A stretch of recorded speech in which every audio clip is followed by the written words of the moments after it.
Assalamualaikum warahmatullahi wabarakatuh. Assalamualaikum warahmatullahi wabarakatuh.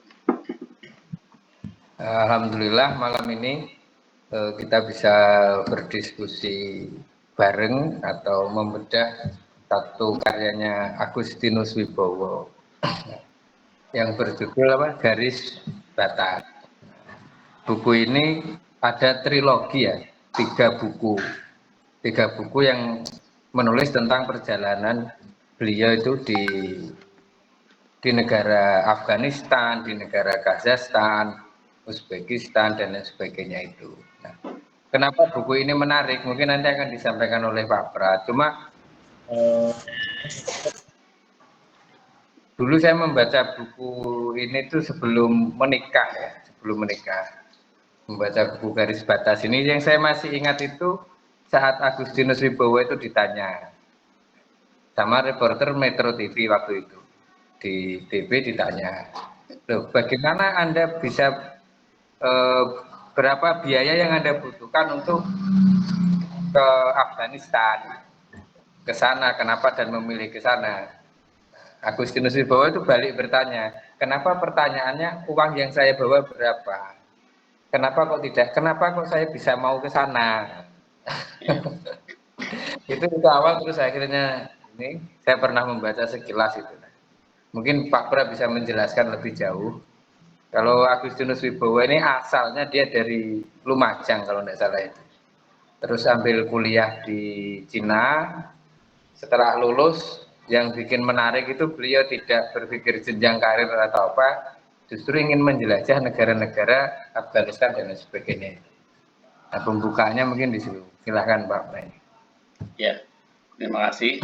Assalamualaikum warahmatullahi wabarakatuh. Teman-teman semua yang sudah bergabung, terima kasih. Ada Mas Guru Ajun, ada Bu Nunu, ada Mas Fahrudin, ada Mas Aringga kayaknya tadi, ada Bu Nini sama yang lain yang sudah bergabung. Jadi sebelum masuk ke isi, ini saya perlihatkan bukunya ya, teman-teman. Sekilas tentang Agustinus Wibowo, penulis buku ini, bahwa beliau adalah seorang fotografer perjalanan Indonesia yang lahir tahun 81 ya, kalau sama saya berarti tua sana 2 atau 3 tahun ini. Jadi seperti yang disampaikan Mas Solin tadi, beliau menyelesaikan kuliah di bidang ilmu komputer di Beijing tahun 2025. Agustinus ini memulai petualangan keliling Asia melalui jalur darat berawal tahun 2025, 31 Juli dari Cina, kemudian melintasi negara-negara Asia Selatan dan Asia Tengah, hingga menetap sebagai jurnalis foto di Afghanistan selama 3 tahun. Nah, Agustinus ini, pertanyaan tadi yang ditanya Metro TV, dulu saya sempat melihat ini ya, kalau teman-teman nanti ngecek, ada tayangan ulangnya juga di mana itu? Di YouTube, nanti bisa dicek tayangan ulangnya tentang cerita ini. Tetapi yang saya ingin sampaikan adalah Agustinus ini membiayai perjalanannya dengan mandiri ya teman-teman, dan berhenti di satu negara untuk bekerja apabila tabungan keuangan sudah mulai habis dengan mengirimkan artikel ke berbagai media lokal maupun internasional serta menjadi fotografer di media. Catatan hariannya dalam perjalanan petualangan tersebut itu dimuat sebagai rubrik petualangan di harian Kompas ya. Ini. Jadi catatan perjalanan ini awalnya diterbitkan di Kompas, lalu dibukukan di Gramedia. Kalau berdasarkan buku yang saya baca ini, yang Garis Batas ini, sebenarnya buku kedua ini juga rekomendasi Mas Solihin tadi. Jadi saya dulu, saya memang sebenarnya sangat senang ya membaca buku-buku tipe ini, selain buku sastra ya. Tapi ketika ketemu teman, dicobalah dikasih ini, ternyata sangat menarik. Kalau teman-teman nanti mau membaca serial berikutnya, kalau diurut sebenarnya diawali dari ini yang berjudul Selimut Debu. Kalau Selimut Debu itu isinya tentang impian dan kebanggaan dari negeri perang Afghanistan. Itu ditulis tahun 2010. Lalu buku kedua itu garis batas yang saya baca ini, Perjalanan di Negeri-negeri Asia Tengah. Terus yang ketiga trilogi ini adalah Titik Nol. Titik Nol ini sebuah makna perjalanan, itu lahir tahun 2013. Secara tahun, buku ini, perjalanan ini dilakukan sekitar 2008 kalau enggak 2009 ya. Jadi memang ini kisah nyata teman-teman ya. Kisah nyata dari yang dilakukan oleh Agustinus Wibowo. Jadi bagaimana Agustinus Wibowo itu bisa menjelajah, dan ini menjadi inspirasi kita bahwa Agustinus ini ditakdir bisa menguasai banyak bahasa ya, selain bahasa Indonesia tentu ya. Jadi Agustinus ini menguasai bahasa Indonesia, Inggris, Mandarin, mempelajari bahasa Rusia, Jepang, Jerman, Prancis ketika di bangku dan secara otodidak mempelajari banyak bahasa. Jadi dia bisa bahasa Urdu, bahasa Tajik ya yang dipakai untuk di buku ini, bahasa Kirgistan, bahasa Kazakhstan, bahasanya orang Uzbek, bahasa Turki, bahasa Turkmenistan dan seterusnya. Jadi kemampuan inilah yang mengantarkan Agustinus ini bisa menjelajah, teman-teman. Ini perkenalan singkat tentang siapa Agustinus Wibowo. Jadi Agustinus Wibowo keturunan China, tinggal di Lumajang ya, tapi kuliahnya ke sana. Buku ini juga menyampaikan bagaimana kegelisahan Agustinus ketika secara fisik dia lahir di Indonesia, tetap maksudnya secara habit keadaannya di Indonesia, bapaknya, tetapi secara darah dia orang Cina. Tetapi di situ dia banyak, cara bahasanya dibully dengan diomongin Cina dan sebagainya. Inilah menjadi kegelisahan dia, dan akhirnya sampai dia mengembara ini, dia akhirnya memaknai bagaimana sebuah identitas itu menjadi garis batas manusia, kira-kira begitu. Nah, teman-teman, ada Mas Ali, ada Mbak Hamin, terima kasih sudah bergabung.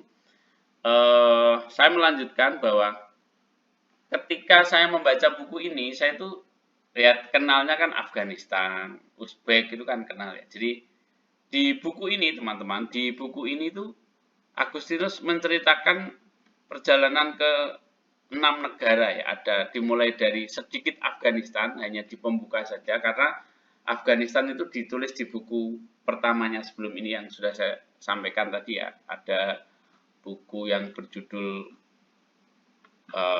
Selimut Debu. Nah, ini bisa di-searching ya, Selimut Debu. Bisa dibeli juga gampang, tinggal klik sudah sampai. Gitu Pak Ajun ya.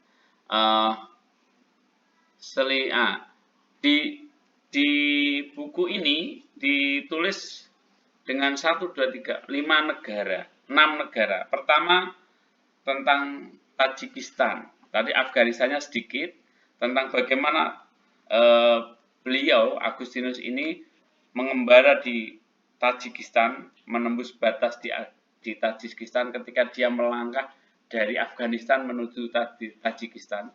Jadi Afghanistan ke Tajikistan itu sebenarnya cuma dibatasi oleh Sungai Amu Darya itu ya. Sekitar 20 meter gitu, tapi paradoksnya luar biasa. Kemudian saya membayangkan itu seperti ini loh, Bojonegoro sama Trucuk, kira-kira begitu ya teman-teman. Kira-kira ya. Jadi, tapi perbedaannya sudah sangat mencolok gitu. Kalau di Afghanistan orang harus pakai burqa, jilbab, kalau di Tajikistan sudah bebas, jalan beraspal dan lain-lain. Kemudian di Tajikistan lalu Agustinus melanjutkan perjalanannya di Kirgistan. Setelah di Kirgistan beliau melanjutkan di Kazakhstan, bagaimana negara Kazakhstan yang mendapatkan anugerah kekayaan yang luar biasa, dengan gaya hedon yang luar biasa. Kemudian Uzbekistan, lalu yang terakhir Turkmenistan, di mana Turkmenistan itu negara yang sepertinya miskin, tapi di sana apa-apa murah.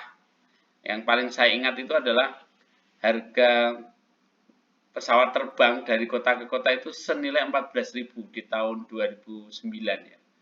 Bensin itu cuma Rp150 kalau di sini ceritakan. Jadi semua murah. Orang-orang sana bangga, ngapain ke luar negeri kalau memang uangnya bayar, tapi di sini sudah apa-apa gratis, air, LPG dan lain-lain itu diceritakan di buku ini ya. Itu negara-negara yang dikunjungi oleh Agustinus di apa namanya buku ini, di buku ini. Kemudian saya ingin mencatat bahwa dari buku yang saya baca ini, teman-teman nanti bisa, ini sangat menarik karena Agustinus itu menceritakan hal yang nyata yang terjadi dan bagaimana dia itu memaknai sebuah perjalanan.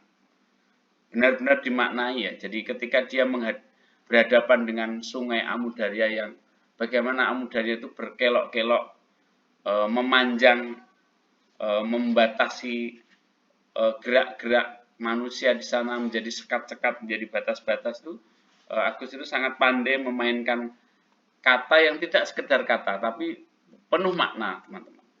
Saya itu membayangkan, karena kan saya biasa di perbatasan ya. Kalau ini kan membahas tentang perbatasan. Kalau saya kan perbatasan kecamatan Pak Jun.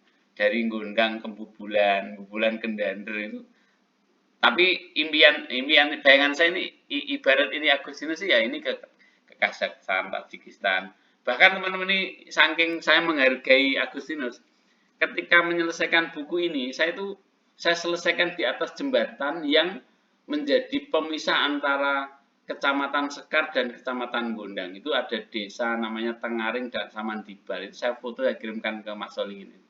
Itu saya di situ saking saya merasakan bagaimana Agustinus itu menyeberangi jembatan antara Tajikistan sama Kirgistan kalau nggak salah itu di buku ini. Mungkin nanti detailnya gitu. Lalu di buku ini yang saya bahwa buku ini tuh mengajarkan banyak hal ya. Satu, nanti mungkin kalau dikaitkan dengan ilmu agama, Mas Solikin akan menambahkan bahwa orang-orang di Asia Tengah, di Kirgistan, di Tajikistan itu banyak banyak wilayah-wilayah yang kita nggak bisa membayangkan. Maksudnya negara Asia Tengah itu ternyata pegunungan yang luar biasa, yang indah sekali. Kemudian di sana juga ada kota-kota yang luar biasa, Masya Allah itu dengan kemiskinan. Jadi yang saya ingat itu orang-orang sana itu, cara orang sini itu supel, grapyak. Grapyak apa Pak Jun bahasa Jawanya? Blater. Teman-teman tahu blater ya? Blater itu mudah dengan orang itu. Kalau Agustinus berada di kota itu ada aja yang nawari untuk menginap gitu. Walaupun keadaan di sana itu jauh dari makmur. Diceritakan ada sebuah keluarga yang sudah berhari-hari makannya dengan roti-roti sisa, terus ditumpuk lagi, digoreng lagi, ditumpuk lagi gitu. Tapi ketika ada tamu, bagaimana luar biasa menghargai tamunya. Ketika kedatangan tamu itu seperti dapat anugerah gitu lah. Dia rata-rata orang Asia Tengah itu kan agamanya Muslim. Tapi di cerita ini itu Muslimnya tidak seperti Indonesia ya. Muslimnya masih Muslim yang kadang membaca Arab aja tidak bisa. Gitu. Tapi ada ajaran-ajaran yang sangat ia pegang, termasuk ajaran silaturahim, itu dipegang betul. Dan ada beberapa juga yang punya ajaran menghormati tamu, itu lebih penting dari ibadah haji, ada begitu juga. Jadi itu. Nah, saya tidak tahu kenapa secara ilmu agama ya, ini menjadi populer di sana. Gitu. Menjadi populer di sana. Apa mungkin karena keterbatasan sehingga menghormati ini lebih baik gitu. Jadi luar biasa. Jadi saya bayangkan saya ke Sekar, lalu orang Sekar itu Pak monggo pinara lah seperti itu. Nah, itu tapi di negara lain dengan keadaan yang sangat terbatas, teman. Di kota. Bagaimana kesusahannya Agustinus itu kalau bahasa sini tuh nyegat bis Pak Jun, nggak dapat ibaratnya itu kalau mau ke ini kayak ke Nganjuk itu Pak Jun, kita mau ke Nganjuk itu kan nunggu bisnya lama sekali lah. Ini juga terjadi. Jadi terjadi bahkan sampai menunggu, harganya bis itu mahal gitu. Nah, tetapi ini juga kita bisa pelajari bahwa semua tetap harus punya pengalaman dan ilmu dengan perhitungan. Agustinus sangat bisa menghitung bagaimana visanya sudah mau habis, perjalanannya berapa, itu sangat paham dengan itu. Terus dia blater, Agustinus itu blater, ketemu orang mau nanya, dan akhirnya dengan kepandaiannya itu dia akhirnya bisa mampir, dapat makan, gitu kira-kira. Dan yang dihampiri senang, sangat senang. Orang sana itu kalau kedatangan orang asing itu senangnya luar biasa. Dia membawa ini, gitu. Itu makna yang saya. Jadi dari membaca ini tuh saya jadi ini. eh Kalau sama makanan itu eman itu loh. Nek iso yo aja dibuang gitu. Apakah dulu dibuang? Ya kadang-kadang itu apa ya? Saya bayang ya Allah orang Timur Tengah itu loh makanan sampai hampir mau mambu itu masih dimakan. Kita yang kadang-kadang apa eh, berlimpah gitu. Maka kalau di Indonesia itu kan sangat secara teori ya sangat mungkin tidak kelaparan. Wong kita nanam singkong saja pasti di tanah kita pasti tumbuh gitu. Di hutan gondang sekar itu tanah kering-kering itu ditancapkan eh, singkong itu sudah ini. Saya kemarin ambil dari sana itu satu cabutan itu dipakai makan berdua itu asal nggak makan nasi lah ini.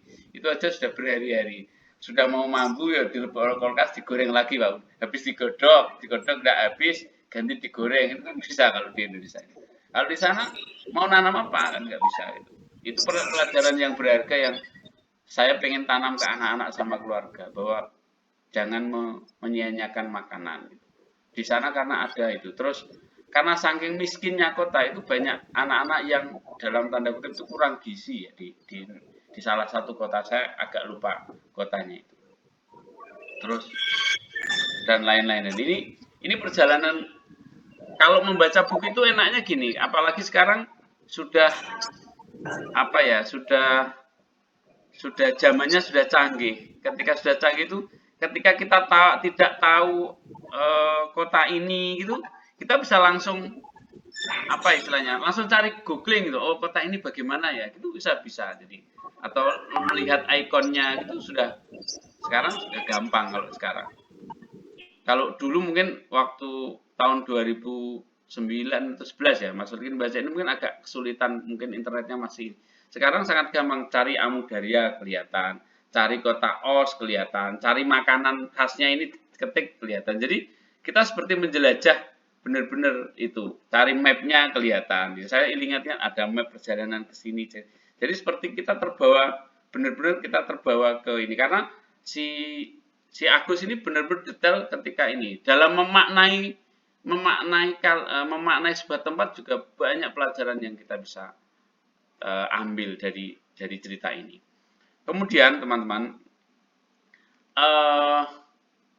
bahwa kegelisahan Agustinus itu tentang garis batas kita sebagai manusia ya, bahwa antar satu bangsa dengan yang lain itu kalau di peta itu kan sekedar garis hitam gitu, tapi kalau pada kenyataannya tidak seperti itu.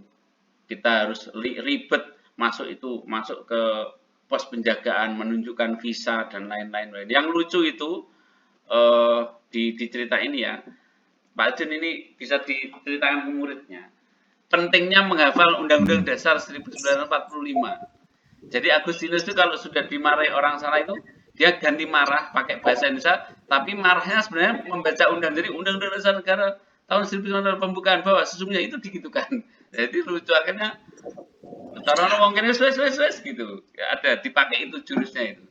Ternyata manfaat juga ya menghafalkan Undang-Undang Dasar Negara itu yang kita baca hari Senin itu. Itu bermanfaat ternyata kalau versi Agustinus ini. Nih.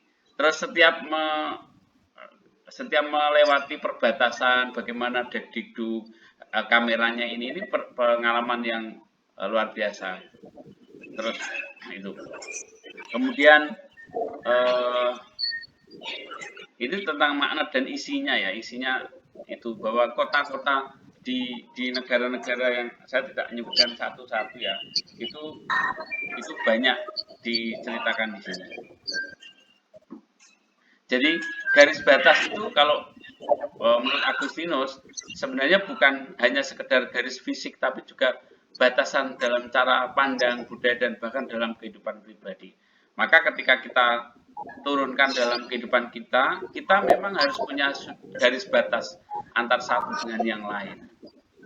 Harus punya garis batas, tidak pokoknya berol harus tahu lah titik temu kita itu dengan siapa. Kalau di dunia bisnis yang guru-guru saya ngajar itu kan, saya dengan orang itu cocoknya berteman saja, bisnis saja, atau bisnis dan berteman. Itu ada. Ini Mas Aringga harus paham ya. Mas Aringga kan seorang pebisnis. Jadi saya sama Mas Aringga cocoknya berteman. Saya dengan Mas Aringga cocoknya mungkin hanya bisnis saja. Nah itu biasanya ada garis batas itu setelah ini, setelah melakukan pitching atau pengenalan selama beberapa bulan tahun itu, cocoknya kita sebagai apa itu, itulah garis batas. Dan ini bisa jadi pelajaran kita. Dengan orang itu harus punya garis batas yang pas di mana, ta'awanunya bagaimana, saling menguntungkannya bagaimana. Orang salah satu diuntungkan terus gitu. Kira-kira begitu. Nah, seperti malam ini saya mengundang teman-teman dengan maksud ya berbagi gitu. Nah, suatu saat mungkin teman-teman mengundang saya dan saya bisa ya saya insya Allah mendatangi lewat acara saya. Atau teman-teman nanti gantian yang berbagi di sini, saya malah persilahkan. Itu.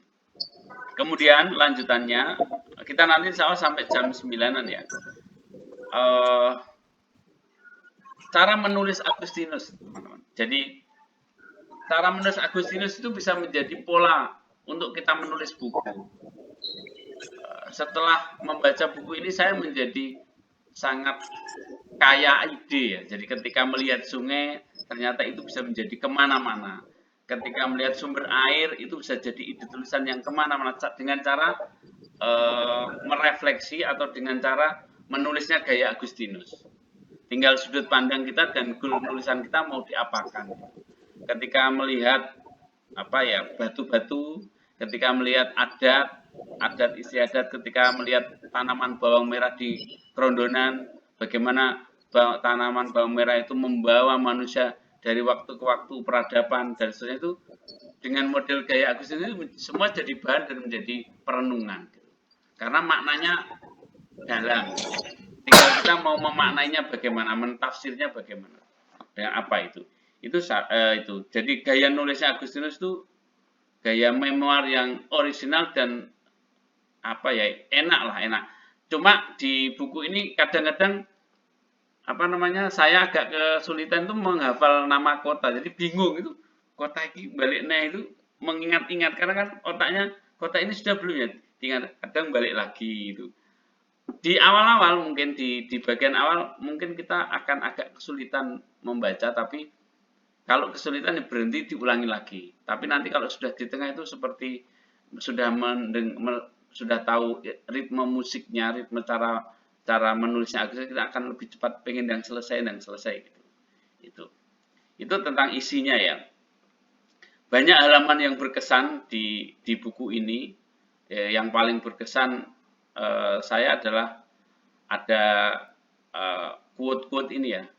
Di perbatasan, aku belajar bahwa hidup itu bukan soal memilih jalan yang benar atau salah, tapi tentang bagaimana kita menerima kenyataan dan melangkah maju. Jadi ada banyak quote yang hasil dari perenungan Agustinus ini. Bagi saya makna bukunya garis batas itu bagi saya adalah saya semakin harus tahu, harus bisa menjadi bahan muhasabah posisi kita di umur berapa, kita di mana, bergaul dengan siapa, fokusnya kepada siapa, hal-hal yang wajib itu apa untuk kita dan hal yang sunnah apa itu bisa semakin, kalau diajak ngomong itu begitu. Jadi sudah waktunya kita fokus apa itu, kita harus punya garis batas itu. Dan bagi saya kita akan semakin sadar bahwa setiap denyut langkah kaki kita yang kita buat itu bisa menjadi bahan, bisa menjadi cerita dan bisa menjadi pelajaran minimal untuk kita sendiri atau keluarga kita. Maka kita selalu memiliki garis batas yang kita buat sendiri. Kemudian makna itu bagi saya, buku ini juga mengajarkan bahwa kita harus punya keinginan, mimpi, walaupun mungkin tidak seliar Agustinus. Dari membaca buku ini minimal saya itu sudah berkeliling lah.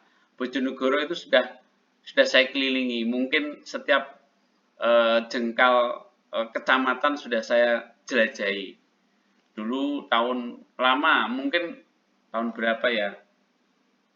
2006 2005 ya. Saya jadi ketika membaca buku itu saya jadi ingat. Saya pernah bertiga naik sepeda motor lama saya yang karisma itu dari Bojonegoro ke sini waktu jembatan Malu itu belum dibuat, itu lewat Pager Besi ke utara sampai Senori, bermalam di situ persis seperti yang dialami, cuma ini bertiga nggak berani sendiri. Terus di Wonocolo nginap, langsung ke Kasiman lalu ke Padangan, Ngerau sampai ke ini mana Pak Jun yang sana daerah Margomulyo itu. Margomulyo itu langsung ke timur lewat Gunung Ngancik yang jarang orang melewati, perbatasan Bojonegoro sampai Ngawi itu nanti tembusnya Bobol. Itu sebelum saya jadi guru di Gondang ya. Bobol itu duk sampai Gunung Pandan ke Gondang balik lagi Bojonegoro. Daerah itu sudah saya itu. Mungkin yang belum itu daerah Kedungadem, yang daerah ini Kesongo itu loh, itu yang belum saya pernah ke situ. Ini tangganya Mas Aringga ini. Nah, itu udah. Dari buku ini minimal kita pernah menjelajahi lah, walaupun mungkin sekupnya tidak sekup negara, tapi ya sekup desa, sekup kecamatan.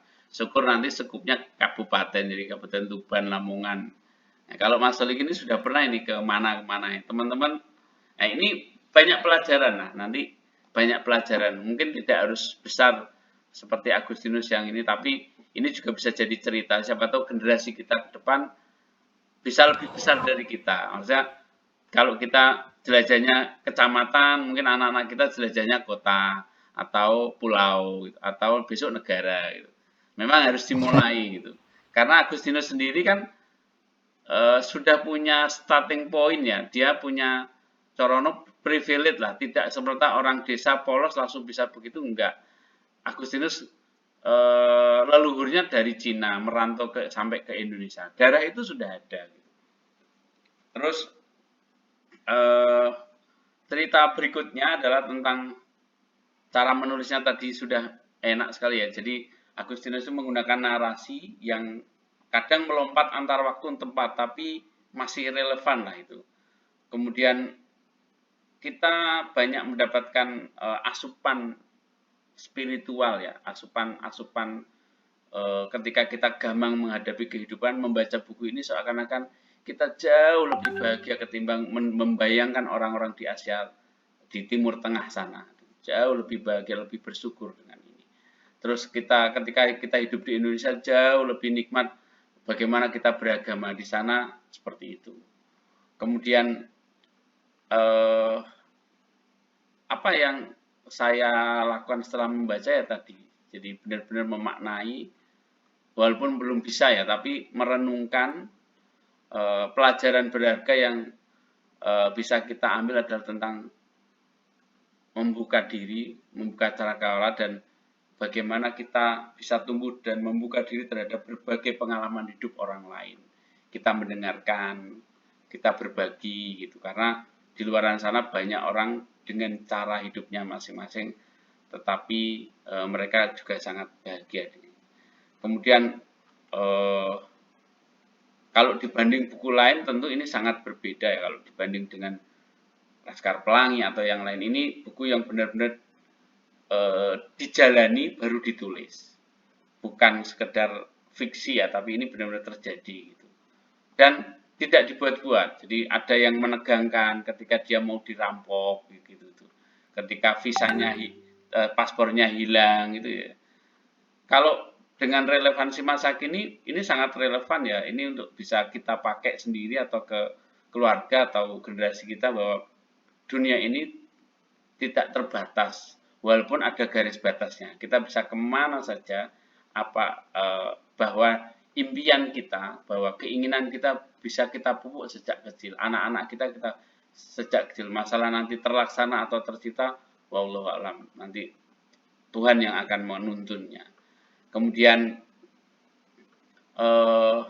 ada yang menarik yang ini menjadi perenungan saya ini. Di terakhir-terakhir itu Agustinus menulis begini.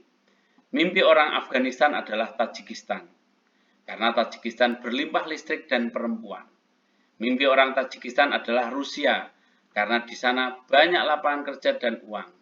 Mimpi orang Asia adalah Amerika Serikat. Karena di sana penuh gemerlap modernitas dan kebebasan. Lalu apa mimpi orang Amerika? Mereka berada di puncak dari segala mimpi. Ternyata masih punya mimpi yang lebih tinggi lagi. Pergi keluar angkasa. Tulisannya Agustinus begitu. Tapi beberapa minggu atau bulan yang lalu, kebetulan di sekolah istri saya itu ada volunteer dari Amerika, namanya Lucy. Nah, ketika ditanya istri saya, salah satu cita-citanya teman-temannya Lucy dan Lucy itu pengen tinggal di Indonesia. Jadi saya ingat quote ini, mimpinya orang Amerika apa? Tinggal di Indonesia. Gitu. Jadi demikian cerita saya tentang buku ini. Mungkin ada 15 menit depan untuk teman-teman sharing dan menanggapi atau tanya seputar buku ini. Saya kembalikan ke Mas Solihin. Terima kasih. Ya itu Pak, memang yang ingin saya tanyakan tadi. Bagaimana garis batas yang disebut ini, orang Tajikistan itu melihat orang Afghanistan dan orang Afghanistan melihat orang Tajikistan. Hal-hal itu juga bisa terjadi antara, ini tidak harus demografi ya, jarak ya, latar belakang pendidikan, latar belakang tempat tinggal, bagaimana orang kerondonan itu melihat orang kota melihat orang kerondonan. Orang kota pasti berasumsi bagaimana kehidupan yang penuh kehijauan dan lain sebagainya. Tapi orang yang ada di kerondonan pengen tinggal di perumahan kayak gitu. Nah, itu kira-kira gimana Pak? Kalau di Al-Qur'annya kan kul siru fil ardi fangduru kaifa kana akibatul mukadzibin. Jadi kita disuruh jalan-jalan kemana-mana dan sebagainya itu. Semisal di satu komunitas di Afghanistan kalau tidak salah itu, karena keterbatasan apa ya, sama dengan penderitaannya itu, mereka lebih menghormati tamu dibanding Ka'bah. Ya. Jadi rukun Islam kelimanya itu bukan haji, tamu. Tapi apa, menghormati tamu. Itu bisa, itu hal-hal ini bisa kita, kalau pendekatan siapa Agustinus Wibowo, dia tidak pendekatan seperti kasus yang lagi rame Sonhure kayak gitu. Iya. Tidak di situ. Memang pendekatannya tidak ke sana, dia pendekatan etnografi ya, etnik. Jadi hal-hal yang ada di tempat itu menyebabkan sebuah perubahan bersikap. Ya. Nah, contoh kalau di Indonesia, nggak usah jauh-jauh, di Indonesia itu kalau di Banyuwangi itu kalau ada panen beras, itu kan mengadakan kayak tari Ratu Sabrang. Kenapa? Karena itu simbol sesuatu yang menonjol, membantu dalam kehidupan mereka. Ya. Misal di buku Dayak, di salah satu penelitanya teman di UIN Jogja itu, dulu sebelum ada jalan, rumah itu menghadap sungai. Ya, setelah ada jalan ya nyari yang jalan. Setelah ada jalan, tidak hanya rumahnya yang menghadap jalan, tidak hanya sebatas itu. Saya pernah jalan-jalan di beberapa tempat di sini itu kok orang kok lebih memilih rumah setelah sungai. Terus saya lihat rumah yang setelah sungai itu kok lebih, ibaratnya kalau di Jawa itu lebih mempunyai status sosial. Nah, ternyata di sini itu kan sumber kan tidak bisa digunakan untuk mandi itu Pak. Ya. Jadi air itu dari air hujan dan air sungai itu. Nah, seseorang yang mempunyai rumah di depan sungai itu seperti mempunyai sumber air dan lain sebagainya. Seperti punya harta karun. Nah, sehingga kalau kita baca buku ini, jadi melihatnya itu secara etnis. Nah, termasuk di beberapa tempat yang saya lihat di bukunya itu, di buku tentang suku Dayak itu, ketika sudah ada jalan raya, penghormatan terhadap sungai itu berkurang. Berbeda dengan yang dulunya. Jadi, nah ini kalau kita kaitkan, apakah orang Muslim di sana itu tidak paham terhadap agama? Dia paham, tetapi dia sangat mengetahui hal-hal yang urgen, hal-hal yang penting, dan itu sama Agustinus kayaknya dibaca secara etnografi. Yaitu apa? Ya mengajak saudaranya makan itu lebih mengamal lebih mengamalkan ajaran dibanding berangkat hajinya. Kalau di Indonesia ya kalau kita baca sejarah tahun 1800-an sampai 1900-an 10-20 itu gelar haji itu adalah untuk orang-orang yang pernah nyantri di Mekah. ya. Sehingga kalau pulang dia mendapatkan gelar haji, maknanya itu adalah orang yang paham agama. Kalau sekarang orang berangkat haji, maknanya sudah bergeser. Nah, kira-kira itu. Kira-kira itu. Kalau saya membaca sekilas. Dan itu setiap orang itu biasanya membuat garis batas untuk dirinya itu berdasarkan sesuatu yang menyenangkan dirinya. Ya. Ini saya kasih contoh yang ada di sini aja. Ada di sini ada Mas Ali sama masih ada nggak Mas Wali di situ? Nah, itu masih itu. Dua orang ini teman saya ngopi dari tahun 2013 sampai hari ini. Tapi bagi mereka kiainya itu adalah yang membuat dia senang. Meskipun di pesantrennya cuma 5 bulan.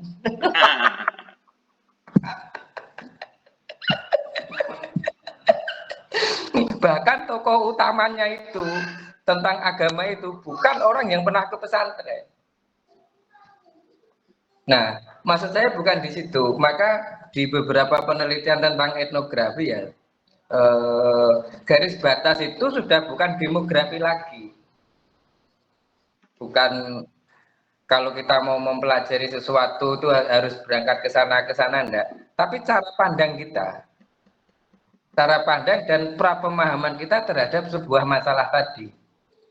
Kalau kita bisa terbuka, cara melihat cara pandang itu bukan berdasarkan asumsi yang membuat kita senang, maka kita akan mendapatkan perjalanan hidup baru lagi.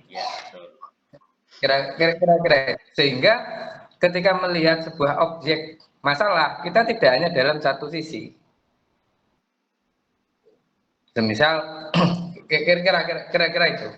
Ini kalau dikaitkan dengan kajian agama ya, orang Yahudi itu yang masuk Islam itu mendapatkan 2 pahala atau mendapatkan 2 keistimewaan. Satu, dia masih memegang pengetahuannya, tetapi dia mau menerima pengetahuan yang baru.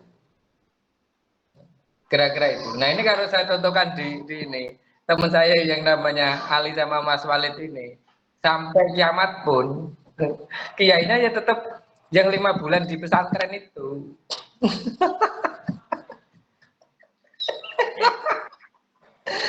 Saya mau, padahal saya pernah ke negara-negara sana, sampai hari ini yang baca kitab itu masih saya. Bahkan amplop istilahnya secara fakta amplop dari ceramah itulah saya tidak menerima, tapi dia tidak akan menerima pengetahuan saya. Karena apa? Karena kajian etnografi itu berdasarkan emosional seseorang. Ya. Contoh seperti hanya Pak Prat tadi, cara menyampaikan kan jiwa gurunya itu kan tidak bisa lepas. Nanti yang lain yang membaca itu juga akan berbeda. Ya, maka teman-teman nanti kira-kira itu tambahan saya, mungkin ada yang lain. Ya. Dari Wahid mungkin atau Mbah Tari Amin ini. Silakan teman-teman. Jadi yang disampaikan Mas Alikin tadi seperti itu. Bahkan memang lebih pada sisi emosionalnya si Agustinus ketika memaknai ini ya, garis batas. Jadi garis batas tidak sekedar fisik, tapi ya pengetahuan-pengetahuan dan batasan, ada agama, ada ras, ada apa, macam-macam itu menjadi sekat yang kadang membelenggu ya. Jadi maka di omongannya Agustinus itu adalah melalui garis batas kita malah bisa meraba dunia luar melalui garis batas juga. Itu kadang kita juga berlindung dari dunia, karena setumpuk buku kecil paspor itu ya jadi garis batas, tapi jadi perlindungan gitu. Kalau nggak ada itu bisa dipenjara itu ya.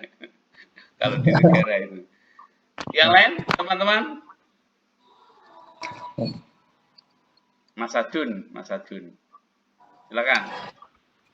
Ya nyimak aja saya. Cuma kan saya mikirin kan kenapa saya diundang gitu. Kalau soal buku seperti ini sering kali lah saya menemui buku seperti ini dan kisahnya selalu luar negeri. Cuma sampai detik ini saya penasaran kenapa nggak ada orang Indonesia yang keliling Indonesia dan dituangkan dalam buku. Kebanyakan orang Indonesia nulis di luar negeri. Kesannya kayak tadi loh, rumput tetangga lebih hijau daripada rumput pribadi. Sama kayak saya tadi juga garis batasnya ya. Kalau ada mikirnya keluarga enggak, saya mikirnya cuma tetangga sebelah kok. Tetangga sebelah kok rumahnya lebih besar gitu aja. Ternyata saya keturunan juga gitu loh. Kata orang tua saya, orang itu kayak tadi Mas Pras bilang pilih-pilih tadi ya. Bahasa saya kan pilih-pilih tadi ya. Pilih-pilih tadi secara naluri manusia itu selalu memilih yang baik. Makanya ketika kita tadi bertetangga ya, carilah lokasi yang tetangganya minimal setara pendidikan, setara ekonomi, kalau bisa lebih. Kenapa? Karena ketika kita lewat itu menjadi doa. Umpamanya tetangga kita rumahnya besar tadi ya. Wah, kapan punya rumah besar? Kan itu kan menumpuk doa. Kita secara tidak sengaja menghipnotis diri sendiri toh. Kapan dan numpuknya kapan gitu kan. Nah, katanya orang Jawa kan nenek enteni wali lewat, malaikat lewat kan. Alhamdulillah keturutan. Nah, sama ketika ada juga orang Jawa bilang orang tetangga bangun rumah itu otomatis akan membawa energi keinginan gitu kan. Kalau depan rumah bangun, nanti sebelahnya juga ikutan bangun. Dan ternyata itu juga betul saya lihat. Sama tadi ketika di sekolahan, kayak tadi hubungannya ya, orang selalu ada sebuah perilaku yang sampai detik ini jadi pertanyaan khususnya di dunia kuliner. Ketika bikin tape, khususnya tape singkong, orang-orang yang sedang mens dilarang gitu kan, megang aja nggak boleh. Kenapa? Nanti tapenya jadi merah. Saya juga membuktikan sendiri itu aneh, bahkan dia nggak megang ya, tapi tapenya kalau di bawah dimasukkan ke dalam kolong, biasanya kan orang-orang dulu itu dimasukkan tapenya ya untuk memeram tape itu di bawah kolong tempat tidur. Walaupun dia nggak megang, tapi kalau tapenya di bawah kolong itu pun jadi merah. Itu kan orang mikirnya ini tahayul atau enggak gitu kan. Sama ketika orang menyusui, ada semacam pantangan, kalau menyusui jangan makan cabai ibunya ya, ibu yang menyusui, ibu suinya tadi. Tapi ketika itu dilakukan, ternyata anaknya itu nanti akan kena diare dan di kotorannya ada biji cabai. Kan sangat mustahil bagaimana biji cabai yang dimakan ibunya bisa ditransfer lewat air AC. Bagaimana logikanya kayak gitu kan? Itu kan menurut saya juga singgungan kalau saya petik apa yang dikatakan Mas Pras Prawoto ini lewat cerita garis batas tadi. Ya demikian yang dapat saya utarakan. Terima kasih Pak atas ini, atas tambahannya. Untuk tambahannya, Agustinus Wibowo ini sekarang kayaknya masih lagi mengelilingi garis batas-batas di Indonesia ini. Mungkin bisa dicari di internet di blognya beliau itu. Ya, terakhir itu pernah ke antara Irian Jaya dan Papua Nugini untuk sekedar tambahan. Jadi beliau juga memang konsen di kajian kalau dalam dunia teks ya psikologi teks, kalau dalam dunia sastra ya kajian etnografi, melihat sesuatu dari yang terpahami dari objek yang dia lihat itu. Jadi objek dijadikan sebagai subjek untuk menceritakannya. Jadi kalau saya juga tertarik tadi sama Mas Prawoto yang keliling Bojonegoro. Saya nunggu bukunya yang Mas Prawoto keliling Bojonegoro. Saya sangat tertarik ini. Cocok. Nanti semoga bisa ditulis ini. Nanti nulisnya apa, gaya seperti Mas Agustinus atau mungkin gayanya lebih gimana lagi gitu kan. Oke, yang lain? Bapak Amin mungkin mau cerita, atau Mas Ali atau yang lainnya yang kebetulan saya belum mengenal. Silakan Mbak Sare.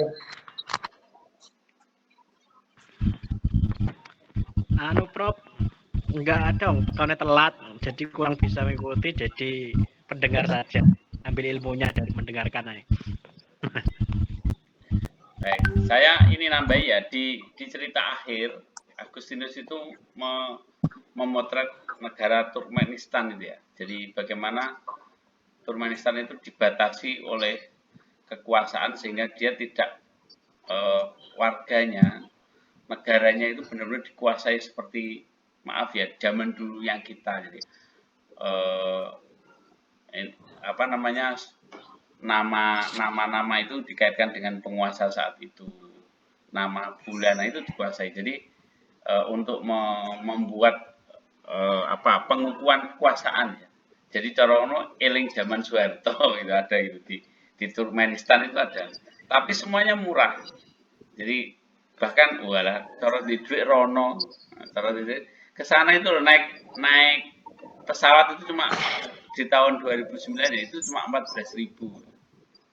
Kemana-mana itu naik kereta itu 7.500, dengan corok ini Jakarta itu sampai 7.000.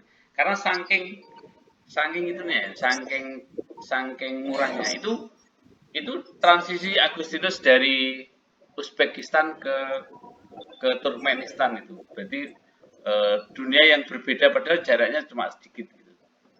Jaraknya ya tinggal melangkah gitu Mas. Jadi benar-benar di garis batas ini kan menunjukkan keanekaragaman budaya, adat istiadat, sesuatu yang terjadi yang kalau kita lihat itu hanya dibatasi sungai, dibatasi garis itu. Di sini juga diceritakan ini ya teman-teman, negara yang dikelilingi negara. Jadi negara, ada daerah Uzbekistan tapi mencil itu, terus dikelilingi negara Tajikistan kalau nggak Kirgistan itu. Jadi kalau mau ke sana itu ya harus melewati beberapa pos kayak begitu tuh. Jadi tetapi yang pengen saya ceritakan adalah begini. Jadi ya seperti quote yang diceritakan tadi, orang Afgan pengen seperti Tajik. Orang Tajik, kalau pertanyaannya Mas tadi ya bagaimana orang Rondonan pengen ke kota, iya. Jadi karena mereka selalu melihat kebahagiaan ada di tempat lain, tapi mereka tidak menyadari. Dari kalimat itu yang dulu saya pernah diajak cerita Mas itu, saya sekarang kalau ngajar Mas, kalau ngomong ke anak-anak itu tinggallah di desa, karena di desa itu untuk dapat uang lebih gampang.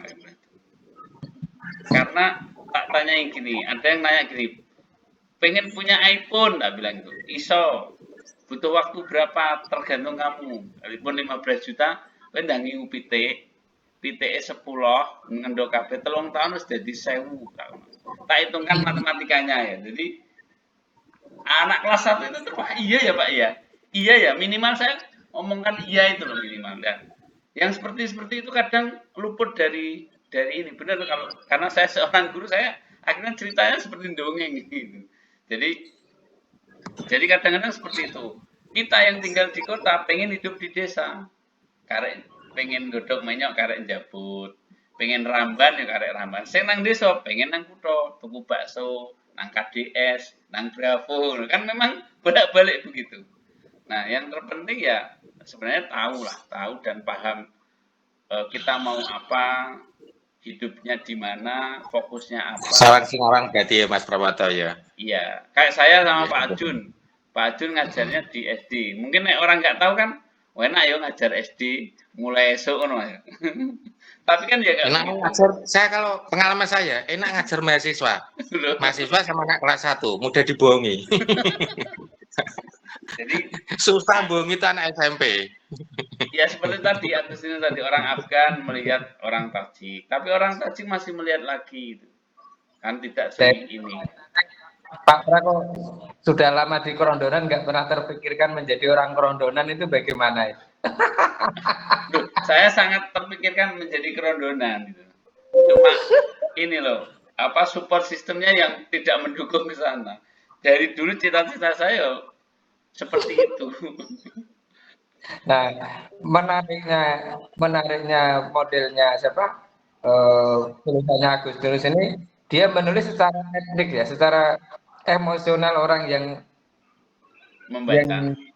orang yang dia lihat itu, bukan terus dia menilai orang itu terus dia membuat batas dan menilai orang sana adalah gini-gini itu tidak.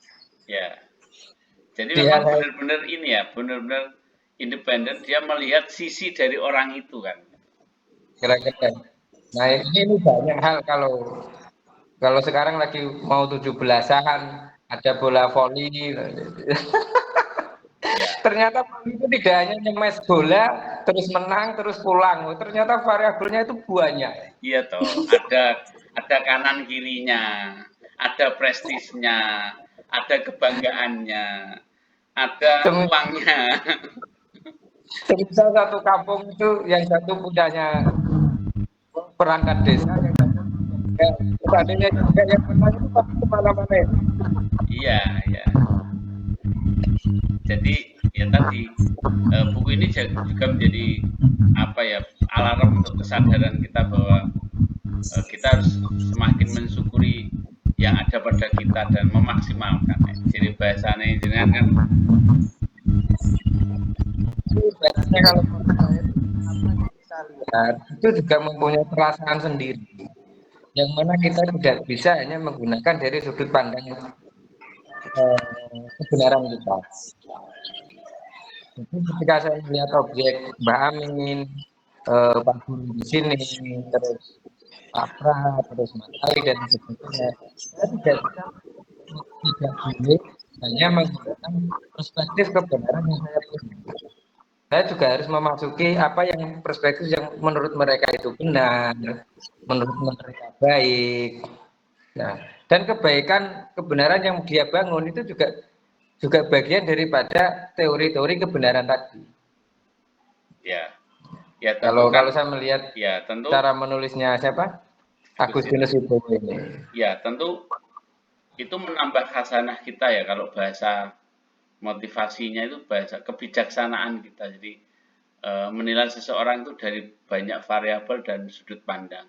Nah, Agustinus itu mampu menghadirkan hal itu dipotret dengan baik, yang dia membahasakan dengan bahasa dia dipahami oleh banyak orang.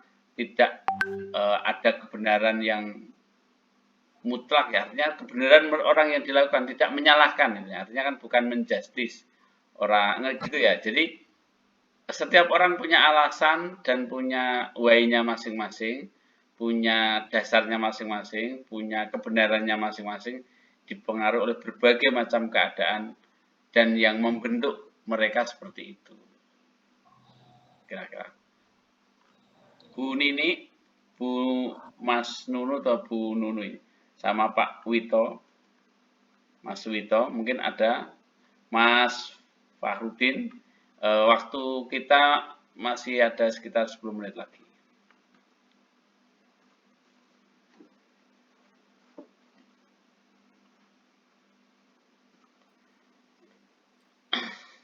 Saya masih jadi pendengar setia ini Pak Prawoto. Oke, terima kasih. Tertarik dengan ceritanya yang Pak Prawoto keliling Bojonegoro yang sekarang mengajar di Gondang ya? Iya, malah tertarik itu Bu ya? Iya, lebih tertarik itu. Kan saya juga mengajar di Gondang, di SMA 1 Gondang. Oh, nggih. Ya. Ya, Itu jadi setiap perjalanan berangkat kan saya tinggal di Kertosono. Ya. Setiap perjalanan berangkat dari rumah sampai di sekolah itu saya kadang kan naik ojek. Saya sengaja lewat di tengah-tengah kampung, di antara sawah-sawah itu. Berarti Bu Saya lebih Nini senang itu lewat dari itu. Mojokerto bajak tiap hari? Iya, Oke. Lewat jalur selatan ya? Jalur, iya lewat Nganjuk, Pak. Nganjuk ke utara, ya, lewat ya. Rejoso itu. Iya, iya. Jadi Mojokerto ke Nganjuk ke utara ya. Oke. Iya. Mojokerto, Pak. Kenapa?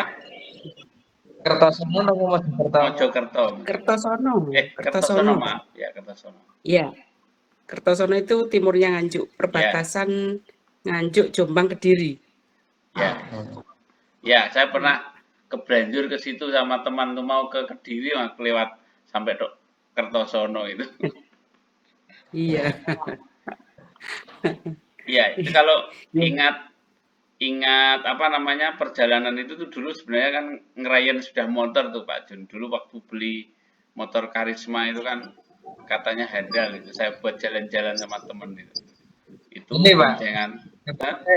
Saya menanya Di KLX sekarang. ini. Kenapa Mas Rin? Setelah jenengan dengar ada temennya yang dari Kertosono ngajar di Gondang itu pikirannya bagaimana? Bojonegoro masih dekat atau jauh? Bu ini berapa kilo itu? Saya 62 kilo, Pak. Wah, terpaut 10 kilo lebih ya sama saya berarti. PP 124 kilo.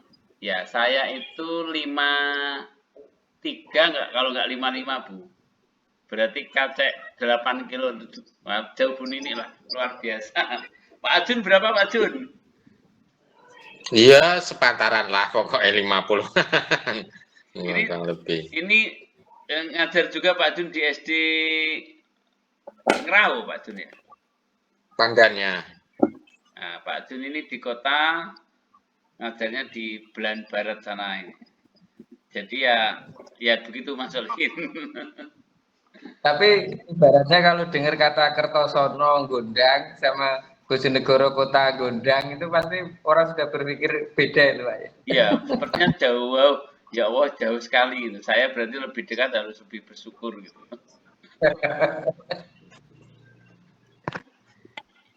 Tapi selama perjalanan itu kita nikmati, kita enjoy kok, Pak. Iya, iya, Nggak ada bosan, nggak ada capek. iya. Dalam Iya. hati saya kan, saya setiap hari jalan-jalan, tapi digaji negara. Alhamdulillah. Sama Bu, saya setiap hari juga jalan-jalan, menghirup udara. Kalau ada orang apa itu panen menyok, kalau pas sempat ya minta gitu. Kalau ada muridnya panen brambang itu mampir ya dikasih, dianggap jalan-jalan. Terus ngitungi warung kopi yang enak mana gitu. Nah, ini kan termasuk praktek dari etnografinya siapa? Agustinus Wibowo kan. Iya. Ibunya ini dari Kertosono ketika jalan melihatnya sebagai rekreasi. Iya, betul. Jadi nanti kalau Bu Nini, ini saya promosi karena bukunya Agustinus Wibowo menarik. Ada 3 judul buku ya, yang saya kebetulan baca yang kedua. Seri pertamanya itu kan judulnya nanti ini Selimut Debu. Mungkin setelah ini kita bisa baca itu Selimut Debu. Terus yang ketiga itu ada judulnya adalah titik nol. Tiga ini sepertinya penuh makna sepertinya. Saya baca satu ini ketagihan mau baca yang lain. Tapi nah ini. Kalau yang cerita tentang perjalanan keliling Bojonegoro ya kayaknya sudah berjodoh ya dengan membaca Agustinus Senang itu berarti apa Mas? Masalahnya apa istilahnya? Kayak fenomenologi apa? Kayak kajian itu dipertemukan. Oh ada contohnya ya, tapi negara. Untungnya saya sudah melakukan antar desa dan kecamatan gitu. Tinggal ditulis saja Pak. Itu benar-benar apa ya perjalanan yang menegangkan karena ada sisi sisi itu ya kayak Agustinus tapi versi daerah lah. Nyari orang, terus ketemu kita nyoba akrab, menawa kok iso nunut turu main kan begitu.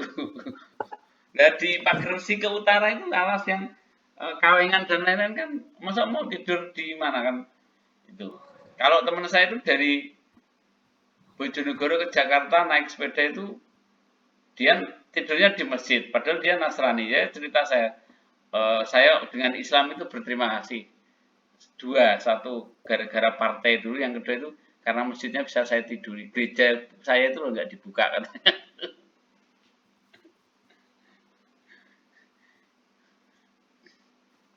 Baik, Mas Aringga, halo. Ini pemilik wedus daerah sana. Halo Pak, aman.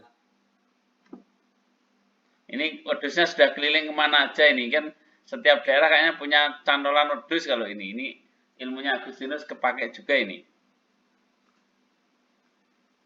Ini Pak, korelasinya Pak, jenengan kan antara pengusaha terus guru. Nah ini sampai titik kesimpulan yang mana kalau dikorelasikan dengan buku ini?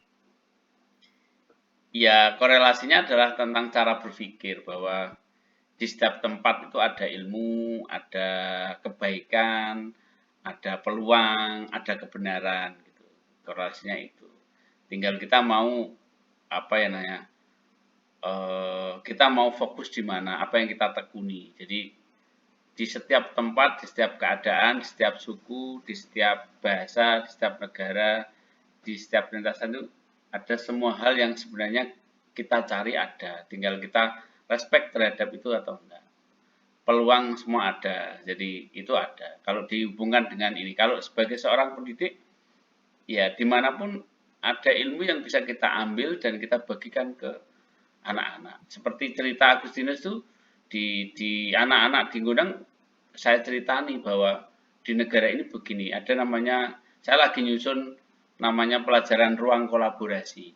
Nah, ruang kolaborasi itu saya akan bagikan ke anak-anak, bahkan nanti mungkin ini baru ide yang ini ya, idenya adalah anak-anak saya ajak menjelajah ke negara-negara dengan lewat Google Meet.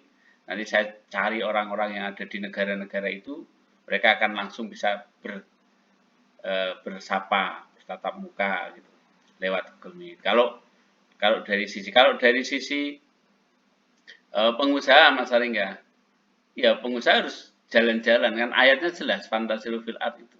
Di setiap itu kan ada pelajaran yang di sana digelar gitu. Digelar dan tinggal kita mau memaknainya apa di setiap tempat yang kita kunjungi. Kira-kira begitu Mas. Jadi perjalanan berkeliling itu bisa menjadikan kita satu bijaksana dan terbuka dengan banyak hal yang tidak menganggap dari kita yang paling benar, tapi dari orang lain juga ada kebenaran. Kira-kira begitu.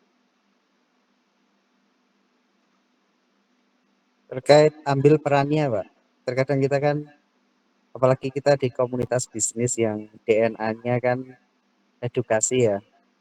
Nah kita kan apakah ngambil peran sebagai ini pebisnis murni, sambil di samping situ kan kita mengedukasi orang lain.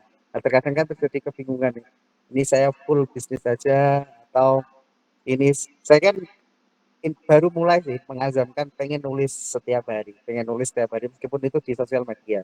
Kan selama ini tak vakum tapi otak saya kok malah mau nulis lagi, kok malah agak nggak mudah gitu loh. Ya kalau peran itu Nah, kan sesuai passionnya ya Mas.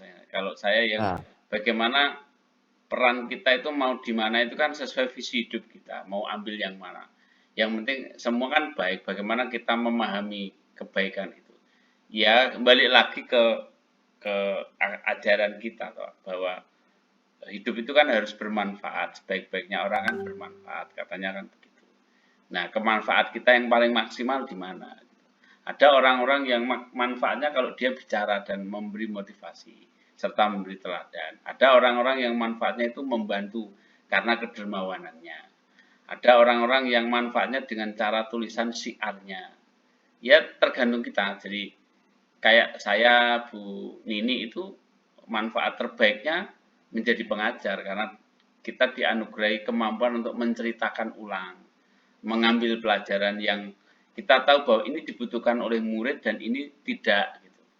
Nah, kalau Mas Haringga sebagai apa pengusaha, kalau pengusahanya sukses dan bisa bermanfaat dari orang banyak. Manfaatnya banyak juga mendidik. Ketika orang sudah ikut Mas Haringga lalu diberi kesempatan untuk bertumbuh juga bisa dengan cara bisnisnya Mas Haringga. Atau dengan kedermawanannya Mas Haringga membantu banyak orang untuk mencapai kebermanfaatan orang itu. Ya banyak hal. Maka perjalanan yang kita lakukan kemana saja itu bisa jadi pelajaran. Coba kita tengok ke Uzbekistan itu ada kota Bukhara, ada Samarkand. Bagaimana kota-kota itu dulu dibangun dengan luas, sekarang bagaimana? Itu pelajaran berharga sekali. Kalau kita seorang pengusaha mungkin akan belajar brandingnya, bagaimana ekonominya berjalan di situ, bagaimana kok sekarang tidak setenar dulu. Dulu tenarnya dibangun karena apa? Kayak gitu. Kalau Mas Haringga ke Kazakhstan, di sana itu kan, atau Tajikistan ya, itu kan aslinya kan orang nomaden ya, orang nomaden dan penggembala kalau salah. Bagaimana orang hidup kan itu bisa semua ada ilmunya kan yang bisa kita manfaatkan. Ya tergantung, balik lagi ke passion dan perenungan. Kalau umur Mas Haringga kira-kira berapa ini? Umur Mas Haringga sudah 40 belum? Belum, 38, Pak. Nah, mau 40. Kalau nasihatnya Mas Solikin ke saya ya umur 40. Ini sekarang Mas Haringga waktunya masih harus ke sana sini mencari sebanyak-banyaknya hal untuk diambil, dipelajari, ikut sana, ikut sini. Nah, ketika umur 40 nanti waktunya mempraktekkan surat Al-Ahqaf ayat 15 itu. Itu Mas Solikin ya suratnya ya. Siap. Nah, itu. Nanti Mas Haringga ketika umur 40 sudah tadi yang diambil dari banyak orang lalu ditularkan atau didermawakan. Dermawan dalam artian tidak hanya sekedar uang, tapi dermawan kebaikan, dermawan kemanfaatan, dermawan pada hal-hal yang perlu Mas Haringga dermawani. Kira-kira sesuai dengan posisi yang diambil Mas Haringga harus segera ditentukan posisinya, atau personal brandingnya atau positioningnya Mas Haringga mau yang di mana di usia nanti ketika 40 nanti dibaca ulang Mas Haringga yang ayat itu nanti dimaknai harus bersyukur dan berbuat dan berbuat amal solehnya. Amal solehnya ini kan banyak cabangnya tuh di ayat itu. Kira-kira gitu Mas Haringga. Oke, siap Pak Prat. Terima kasih banyak. Oke. Sudah 1 jam lebih Mas Solikin. Ada lagi? Mungkin dari teman-teman yang lain ingin menyampaikan unek-uneknya tentang atau apalah tentang Saya Pak. Oh. Tadi saya tertarik sama itu apa? Bun ini kan jauh kan? Ini kan juga jauh ngajarnya. Kita itu sering bersyukur itu kalau melihat kesulitan orang lain ya. Itu kalau kita bersyukur tanpa itu bisa nggak ya? Caranya gimana? Terima kasih. Ya nanti yang jawab Mas Solikin kalau ini. Kalau saya kadang bersyukur itu kan memang perlu apa ya? Perlu pemaknaan dan perlu ilmu ya. Nah ilmunya itu mungkin titik kita, step kita baru ilmu yang kalau kita membandingkan orang lain. Lah tahapan-tahapan itu ya bisa saja berkembang sesuai dengan apa yang kita pahami.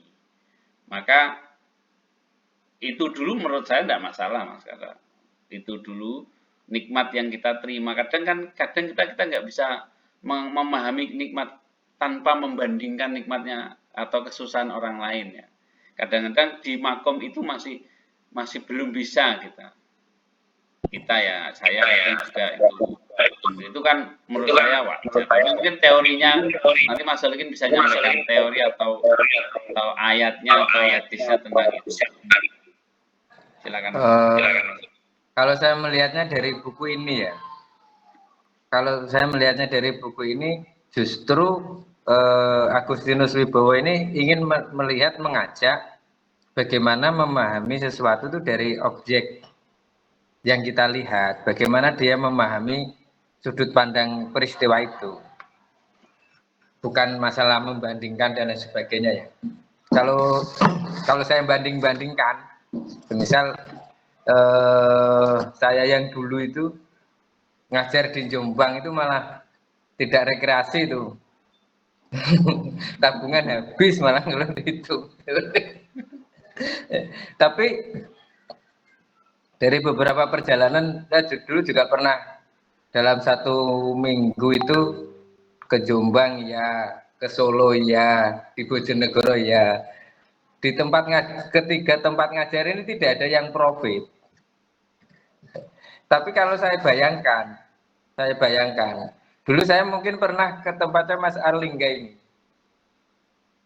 Dulu saya itu pernah, waktu awal-awal saya melihara kambing itu Pak. Ya. Saya pulang sekolah, melihara kambing, terus orang tua saya menangis. Setelah sekolah kok kamu melihara kambing, Le? Padahal maksud saya tak melihara kambing, terus saya sambil ngajar. Itu tidak bisa saya jelaskan dengan bahasanya Agustinus Wibowo ini, etnografi orang tua saya itu. Maka saya pilih ngalah. Jadi ketika saya datang ke Jombang, datang ke Solo, itu saya nelpon teman saya tak ngajar di situ Mas. Oh, di sini tapi bayarannya kurang loh ini. Enggak apa-apa. Yang penting saya ada bensinnya sama ada makannya, biar orang tua saya itu tidak sedih melihat anaknya gitu. Itu saya hampir 3 tahun itu Mas.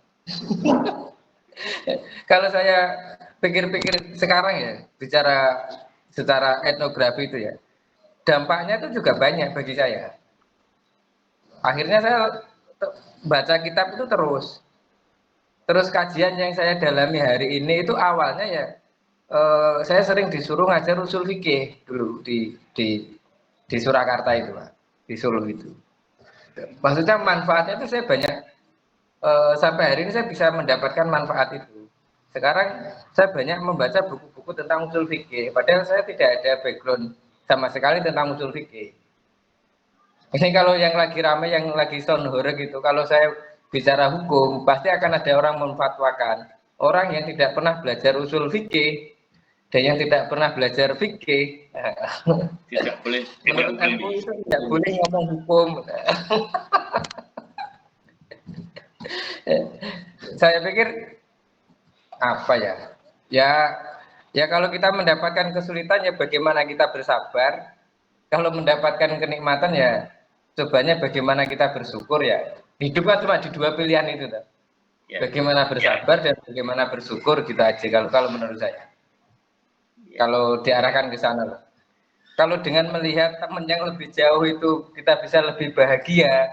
Yang penting kan kita tidak bermaksiat dengan mereka toh. Ya, maksudnya bahagianya bukan hasil ke mereka. Bukan, ya kita melihat oh ya ternyata terkadang kan karena semisal hari ini saya melihara kambing gitu. Pasti kedekatan saya dengan Mas Erlingga lebih banyak. Karena kedekatan secara etnik hobi tadi. Karena saya ngajar, maka frekuensi lagu musiknya mungkin kalau sama Pak Pra lebih. Begitu juga kalau kita bicara ngajar yang jaraknya jauh dan sebagainya. Saya pikir jarak jauh itu ya tinggal perspektif kita melihatnya saja. Itu bagaimana kita mengambil agar kita bagian agar bersabar atau bagian daripada bersyukur. Kalau lagi capek ya lihat guru honorer yang daftar CPNS gagal. Saya cerita ini juga menghibur diri Pak. Soalnya saya malah lebih jauh lagi di Pontianak ini. Saya dengar dari yang Kertosono ke Gondang Pak. saya ternyata saya lebih jauh lagi gitu. Iya. Harus merangkai kata-kata atau merangkai perasaan agar bisa lebih bersabar lagi. Kalau lebih enak Pak Prawoto, Pak Suwito sama Bu Nining yang setiap hari bisa ketemu keluarganya. Saya sekarang malah di Pontianak nih. Kira-kira itu. Ya. Terima kasih. Itu Mas Wito. Jadi kira-kira kalau mengutip omongannya Gus Bak kan 2 tadi ya, sabar, syukur, semuanya akan dapat pahala kan begitu. Sabar ya untuk pahala, syukur untuk pahala. Tapi mungkin cara kita mungkin pertanyaan jenengan kalau menurut saya pribadi menambahi apa yang disampaikan Mas Ronin tadi ya, bagaimana kita memahami apa yang kita kerjakan sebenarnya gitu. Memahami apa yang sedang kita kerjakan, kita usahakan dari sudut pandang kita, maksudnya yang kita kerjakan, objek yang kita kerjakan itu. Dan di situ kita perlu merenung, memaknai, menafsiri dari berbagai macam hal yang menjadi perspektif kita. Dari situ nanti akan muncul kok. Terus kalau tipsnya ya tadi mungkin pertama masih membandingkan dengan orang lain. Tapi membandingkannya kan bukan membandingkan hasut, tapi membandingkan alhamdulillah saya lebih dekat. Mas itu di mana tadi? Kira-kira kalau membandingkan ya bandingkan dengan saya aja tuh Pak. Biar bersyukurnya. Nah, maksudnya dia kan biar dia bersyukur tapi tanpa membandingkan gitu. Terima kasih. Jadi kalau tanpa membandingkan ya tentu apa Mas ya mungkin tetap harus membandingkan kok, itu harus tetap, hidup itu harus membandingkan, tapi kan perspektif membandingkannya yang harus proporsional gitu, head to head-nya, apple to apple-nya, jangan beda. Itu kalau beda bisa jadi putus asa gitu. Mungkin begitu, kalau guru sama guru dibandingkan, oh sana jauh sini dekat, sing jauh semangat, pokoknya sing kayak gitu. Nanti bener kata Mas Ronin, kalau sudah nggak semangat lagi, bandingkan dengan guru yang honorer, guru yang baru masuk, bandingkan lagi yang baru lulus kuliah, lalu ikut PPG Prajabatan, tes nggak lolos kan gitu. Tapi setelah membandingkan ya diajak makan enak atau Pak, diajak bersyukur. Jangan hanya jadi contoh untuk bersabar gitu. Gini, kalau sama temannya gitu langsung aja terakhir kan. Gini Pak. Kalau kita bahagia kalau membandingkan dengan orang lain itu kita kan akhirnya menuntut ada orang di bawah kita gitu loh. Gitu kan. Kalau kita bahagia tanpa membandingkan kan kita nggak perlu nuntut orang lain berada di bawah kita, seperti itu. Seperti itu. Kalau yang itu mungkin prakteknya yang disebut Pak Pra itu yang di surat Al-Ahqaf ayat 15 itu ya. Jadi hidup itu disuruh minta istilahnya itu mensyukuri terhadap nikmat yang kita miliki. Terus yang kedua itu rasa syukur itu, kenikmatan itu kita bisa bagikan kepada orang tua. Setelah itu kita mempunyai amalan yang khas kita, dan itu perbuatan baik. Entah apa itu bentuknya terserah kita ya. Terus sebisa mungkin kita berusaha agar keluarga kita itu keluarga yang tidak banyak masalah. Kira-kira kalau saya menurut saya itu. Terus yang terakhir, dalam setiap waktu itu selalu istilahnya kalau di ayat itu ya perbanyak introspeksi diri ya. Jadi apa yang sudah kita syukuri, terus rasa syukur ini kita kembangkan ke orang tua. Setelah ke orang tua kita melakukan amalan yang menjadi ciri khas kebaikan kita ya. Kalau permainan bola ya kita jadi pemain apalah. Mau jadi kipernya ya berarti boleh megang. Kalau jadi backnya ya boleh nyeliding. Kalau jadi striker jangan banyak megang, nanti kartu merah kan gitu. mempunyai amalan yang khas yang itu dalam koridor aturan ya. Bisa melihara kambing, bisa jadi aktivis masjid, bisa ini. Terus menjaga agar keluarga kita itu sehat. Jangan sampai kegiatan di luar yang bukan tugas itu menyebabkan kita tidak banyak dikenal keluarga. Jadi waktu dengan teman itu lebih banyak dibanding waktu dengan anak. Akhirnya anaknya nanti idolanya bukan orang tuanya, beli jajannya bukan sama orang tuanya. Nah, itu kalau bicara nasihat dari Quran untuk kalau orang sudah mulai umur 40 tahun itu disuruh ke sana. Kira-kira itu kalau itu. Otomatis ya kalau ada teman yang agak lebih menderita dibanding saya itu, wah, kok kayaknya uripku penak. Itu lagi tuh Pak, lagi tuh Pak, jadi seneng banget kalau ngomong wong dia susah tuh Pak. Nah, maksudnya ada begitu. Jadi tentu tadi makanya kalau ada teman yang juga kita traktir, artinya mungkin bahasa saya itu tingkat kebersyukuran kita masih tergantung, awalnya masih tergantung orang lain, tapi kalau sudah dinaikkan lagi levelnya seperti yang diceritakan Mas Uli tadi, apa tuh yang harus kita syukuri, yang kita miliki, keluarga, pekerjaan dan lain-lain. Jadi yang pertama tadi melakukan hal-hal yang wajib yang untuk keluarga dan orang tua, lalu berbuat baik yang menjadi ciri khas kita ya. Artinya di nasihat yang disampaikan tadi di surat Al-Ahqaf itu kan ke keluarga, terutama di anak, istri dan yang dekat itu baru ke keluarga, ayah, ibu dan seterusnya. Setelah itu cukup ya sudah, nanti setelah itu ada waktu digunakan untuk berbuat baik, amalan soleha tadi. Itu tanpa harus melihat ke penderitaan orang lain. Itu kira-kira yang dimaksud tadi gitu. Nonton nggih, kira-kira. Pripun niki? Sudah 1,5 jam. Mungkin bahasanya bahagia tanpa syarat.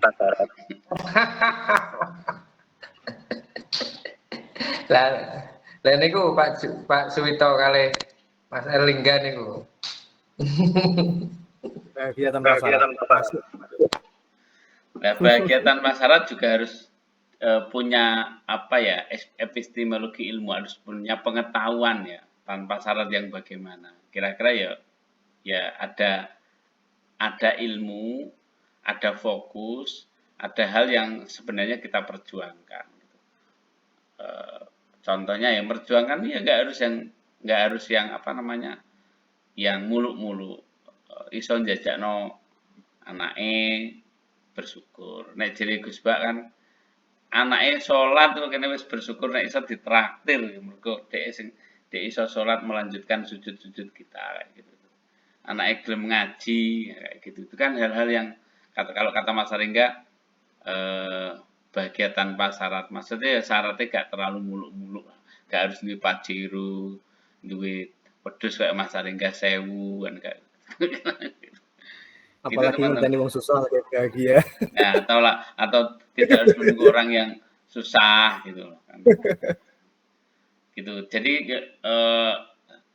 closing dari saya di malam ini tentang garis batas bahwa buku ini mengajarkan kita untuk selalu memaknai hal-hal yang terjadi dalam kehidupan kita tanpa menjustifikasi hal benar itu hanya dari kita, dari semua sudut pandang, semuanya bisa menjadi benar.